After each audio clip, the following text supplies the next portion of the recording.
दोस्तों, मैं हूं इरफान खान। उम्मीद करता हूं आप लोग खैरियत से होंगे, ज़बरदस्त होंगे और तमाम स्टैटिस्टिकल फंक्शंस और फाइनेंशियल फंक्शंस की प्रैक्टिस कर रहे होंगे। तो आज का जो हमारा टॉपिक है, अपने टॉपिक की तरफ आते हैं। आज का हमारा टॉपिक है द काउंट ए फंक्शन। जैसे कि आपको मालूम है, लास्ट टाइम हमने द काउंट फंक्शन पढ़ा था। आज है the count a function. Basically क्या है? द काउंट ए फंक्शन है एक्स लाइक काउंट फंक्शन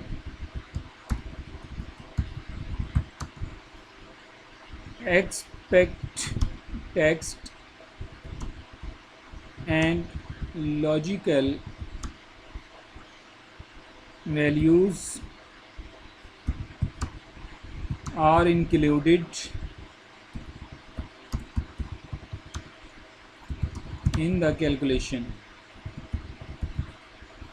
ठीक है जी। इसमें क्या है कि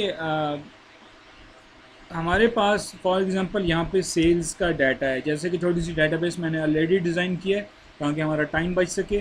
सेल्स स्टाफ सेल्स की डाटाबेस है हमारे पास। ये नेम है, वो पर्सनस हैं जो हमारी प्रोडक्ट्स को सेल करते हैं, like A B C D E F. देखें, ए ने सेल किए 6,000, बी ने की नन, ज़ीरो इसने सेल किए। सी ने की, डी ने की, ई ने भी नन की और एफ ने भी 9,000 कर ली। अब दो लोग ऐसे हैं जिन्होंने बिल्कुल सेल नहीं की। अब यहाँ पे क्या होता है कि द काउंट ए फंक्शन में हमने ये मालूम करना होता है कि हमारे पास जो दोनों चीज़ें, फॉर एग्ज़ाम्पल हमारी टेक्स्ट वैल्यूज़ भी और हमारी लॉजिकल जो भी वैल्यूज़ हैं, उनको इकट्ठा यहाँ पे कैलकुलेट करके बताना कि ये चाहे अब वहाँ पे क्या होता है कि सिर्फ काउंट में सिर्फ टेक्स्ट वैल्यूज़ की बात की जाती थी, जो मतलब हमारी फिगर्स में, अमाउंट्स में आती थी। जबकि काउंट ए में जो हमारी वैल्यूज़ भी होती हैं और जो हमारी लॉजिकल वैल्यूज़, यानी दोनों चीज़ें हमारी यहाँ पे काउंट करके ये हमें बताता है। हमारा काउंट ए का फार्मूला है काउंट ए इनटू, अब हमने क्या करना है, तमाम सेल्स को यहाँ पे सिलेक्ट कर लेना है, ब्रैकेट क्लोज करनी है, एंटर करना है। देखें, अब ये देखें, उसने वही काम किया कि यानी कि टोटल जो हमारे सेल्स हैं 1 2 3 4 5 6, चाहे उसमें किसी की सेल हुई थी चाहे नहीं हुई थी, इसने हमें उन सब को काउंट करके बता दिया है कि टोटल जो यहाँ पे 6 सेल्स हुई हैं उनकी सारी की सारी इसने फिगर्स हमें यहाँ पे क्लियर कर दिए।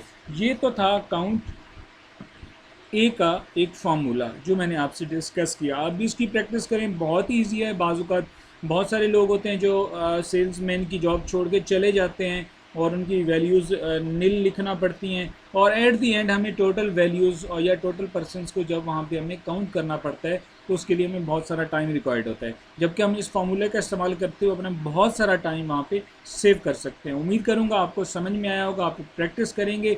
मेरा चैनल सब्सक्राइब करना ना भूलिएगा, बेल आइकन बटन दबा दीजिएगा ताकि आने वाली फर्दर वीडियोस आपको मिलती रहें।